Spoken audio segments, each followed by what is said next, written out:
એક બેન સરસ મજાનું કહેતા હતા કે 12 વાગ્યા હવે બપોરે, મેં બધુંય ઘરનું કામ કરી નાખ્યું અને હવે બધી રસોઈ પણ બની ગઈ. હવે હું નિરાતે સ્નાન ગૃહમાં જઈશ ને સ્નાન કરીશ.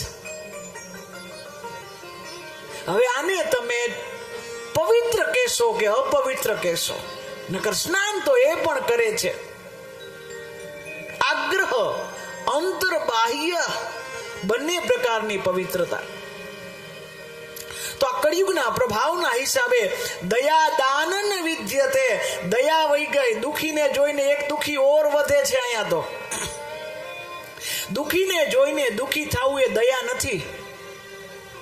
એ તો દુખીની સંખ્યામાં વધારો, દુખીની સંખ્યામાં વધારો. પેલા 2 દુખી હતા, એને જોઈને ત્રીજો દુખી થયો, તો દુખીને જોઈને દુખી વધ્યા છે. દુખીને જોઈને દુખી થાય એ દયા નથી. દુખીને જોઈને એને સુખી કરવાના સંકલ્પ કરે, નિષ્ઠ પ્રયત્ન કરે, એ દયા છે. દુખીને જોઈને દુખી થાય એ દયા નથી. નકર આપણે અમે તો બધા અમને બહુ દુઃખ લાગ્યું. દુખીને જોઈને એનું દુઃખના નિવારણના પ્રયત્ન કરવા જોઈએ. દયા દાન વિદ્યતે. અત્યારે દાન વયું ગયું. દાન ગયું એમ કહીએ તો એમ લાગે તો બધું આ થાય છે ક્યાંથી? દાન તો બધા કરે છે, તો થાય છે ક્યાંથી? આ તો તમે એમ કહો દાન વયું ગયું.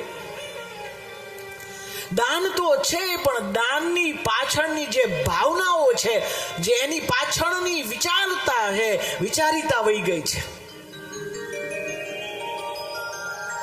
તો દાન છે બહુ મહત્વનું છે. આ દુનિયામાં ઘણા દાન થયા, ઘણા લોકોએ દાન કર્યા.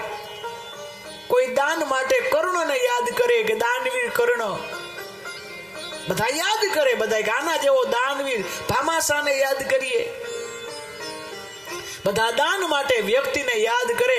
આ દુનિયામાં સૌથી મોટો કોઈ દાની હોય, આ દુનિયામાં આના સિવાય કોઈ મોટામાં મોટું દાન નથી.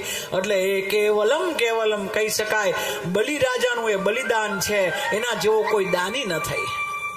આ બલિરાજાને એટલે દાનીમાં મહાન દાની કીધા, કારણ કે બીજા બધાએ તો પોતાનું બધું જે કંઈ હતું એ અર્પણ કર્યું.